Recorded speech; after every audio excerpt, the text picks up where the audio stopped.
There's this guy named Jake Miller. Jake grew up in Ohio, middle-class family, nothing fancy. He wasn't poor, but he definitely wasn't rolling in money either. Like most of us, he went through life with a simple plan. Get a job, pay the bills, save a little when he could.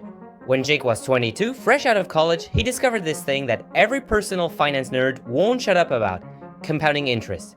He read somewhere that if you invested just a few dollars consistently over time, it could turn into a fortune. Jake got excited. He started putting money into an S&P 500 index fund. At first, it wasn't much, just $100 a month. That's less than what most people spend on Uber Eats in a weekend. But here's the thing. When Jake started his compounding journey, he didn't realize he was about to go through 5 emotional stages.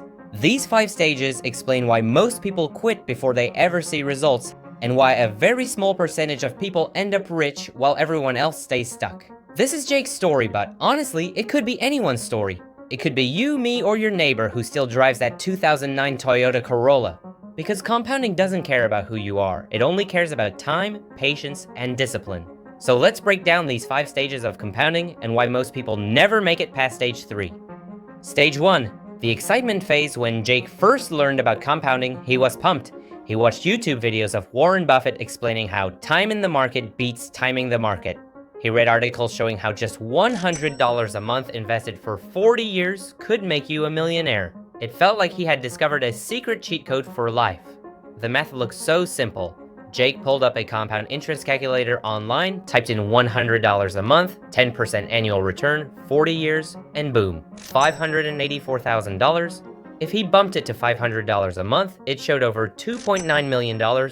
Jake couldn't believe it. Why isn't everyone doing this? He thought.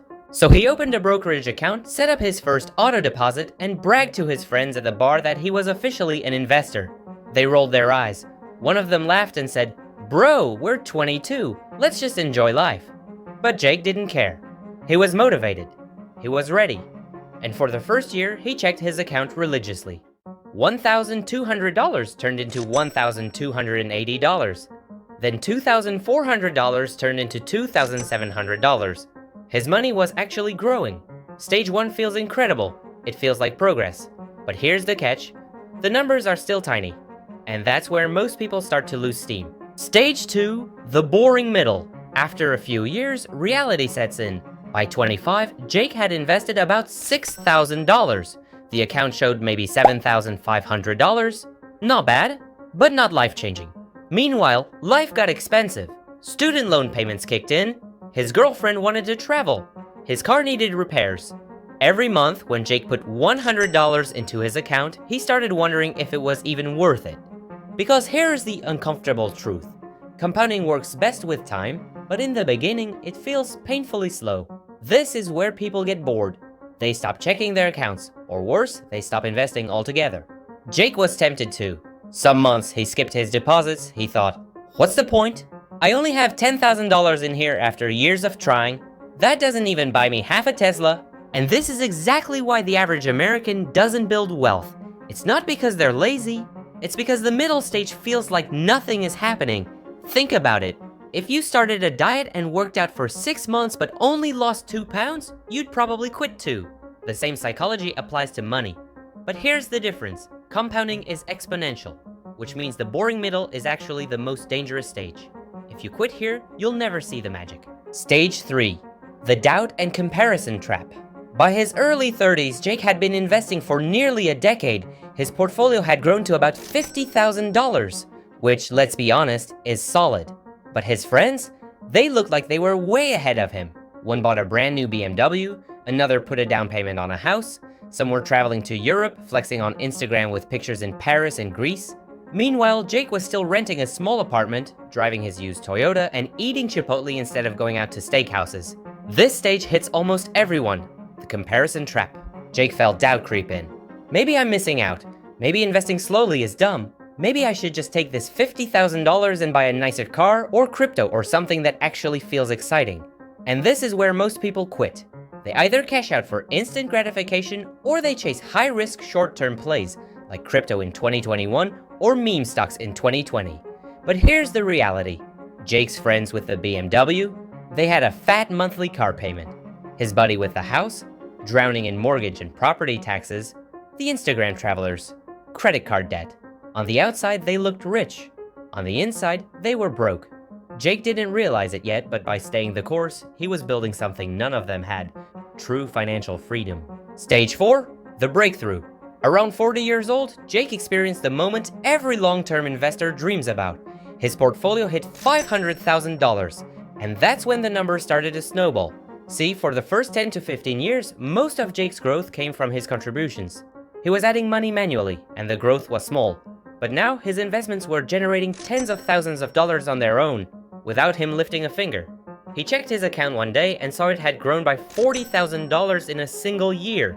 He thought, wait, I didn't even add that much. That's my money working for me. This is the breakthrough moment, the point where compounding flips. Instead of you feeding your portfolio starts feeding itself. Stage 5, financial freedom.